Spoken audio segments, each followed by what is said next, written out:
Durante o século XIX, chegar à idade adulta não era uma tarefa fácil. O período ficou marcado por uma grande quantidade de mortes, com epidemias como o tifo e a cólera. Um luto se tornou parte do cotidiano, em uma fase que a expectativa de vida era muito baixa. O óbito recorrente já não era um tabu. Uma tradição muito diferente surgiu por um pedido da Rainha Vitória, após a morte de seu marido, o Príncipe Albert. Triste com a partida do amado, a monarca requisitou que o homem fosse fotografado depois de morto, para que o episódio permanecesse para ela uma lembrança. Bem-vindos ao Resenha da Val. O vídeo de hoje é um vídeo muito curioso. Hoje eu resolvi trazer para vocês uma curiosidade lá do século XIX, onde surgiu a fotografia das pessoas mortas pós-morte e o porquê isso acontecia. Então bora lá comigo entender um pouco mais disso. E antes de mais nada, eu quero pedir para que vocês compartilhem esse vídeo, deem um likezinho para me ajudar, que vai fazer muita diferença nos meus conteúdos. Então bora lá. A fotografia é uma das mais importantes invenções da humanidade, pois é um meio que nos permite recordar acontecimentos. Ela foi a responsável pelo surgimento do cinema e da televisão, outros meios de comunicação de grande relevância para a sociedade. A partir das possibilidades que ela fornece, nasceu uma nova profissão, o fotógrafo. A ideia por trás da câmera escura, por exemplo, serviu de base para o desenvolvimento de equipamentos mais robustos dos séculos seguintes. O seu notebook, smartphone ou tablet também surgiram graças à fotografia. A evolução da tecnologia e o surgimento da internet também trouxeram mudanças para a vida das pessoas, inclusive a do próprio fotógrafo. Em meados de 1840, a fotografia se tornou uma prática popular entre os mais ricos. As famílias que possuíam mais dinheiro procuravam os profissionais para registrar momentos únicos. No entanto, um detalhe peculiar se mostra ser um padrão em todas as imagens: ninguém está sorrindo. Hoje, somos acostumados a ver fotos de pessoas fazendo poses inusitadas, emboçando sorrisos e fazendo gestos espontâneos em diversas situações do cotidiano. Isso se dá principalmente pela facilidade e praticidade com a qual essas imagens podem ser capturadas. Mas bora entender um pouco mais como essa curiosidade, essa técnica de tirar foto de pessoas pós-morte surgiu. No fim do século XIX e ao longo do século XX, as dificuldades eram maiores, e a razão por trás das fotografias com pessoas sérias é o tempo de exposição. Quem se sujeitava a ser fotografado precisava ficar em uma posição imóvel por vários minutos.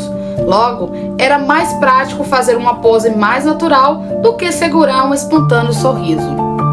Após a morte do príncipe Albert, a rainha Vitória requisitou que fizessem uma foto dele morto, para que guardasse aquela lembrança para sempre. A partir disso, o ato se tornou comum. Em uma tentativa de eternizar a imagem daqueles que já foram, os mortos eram fotografados junto com seus parentes que ainda estavam vivos. Porém, para parecer que o falecido ainda estava vivo, eram colocadas estruturas de madeira e metal feitas especialmente para o momento. O corpo do morto era meticulosamente posicionado em pé ou sentado para que simulasse gestos que a aparência de uma pessoa viva. E os parentes ativos se misturavam com aqueles que já haviam entrado em óbito. Era comum que as famílias inteiras se reunissem para essa ocasião, mesmo que a vida ali já não existisse por completo. Como os equipamentos antigos exigiam um longo tempo para que a foto capturada fosse revelada, se o fotógrafo se mexesse, a imagem ficaria embaçada.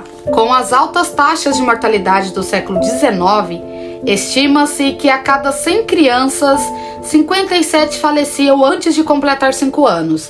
As fotografias dos mortos seriam as únicas recordações que as famílias teriam de seus entes queridos, as chamadas foto pós-mortem.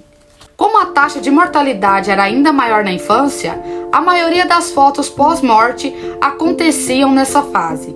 Muitas vezes, os pais fotografaram os filhos já mortos. Graças a isso, as imagens de crianças foram as mais comuns. Por diversas vezes, a fotografia de um parente morto foi a única capturada em toda a sua trajetória. Isso acontecia justamente porque as fotos convencionais eram consideradas um item luxuoso, enquanto as fotos pós-morte eram consideradas necessárias.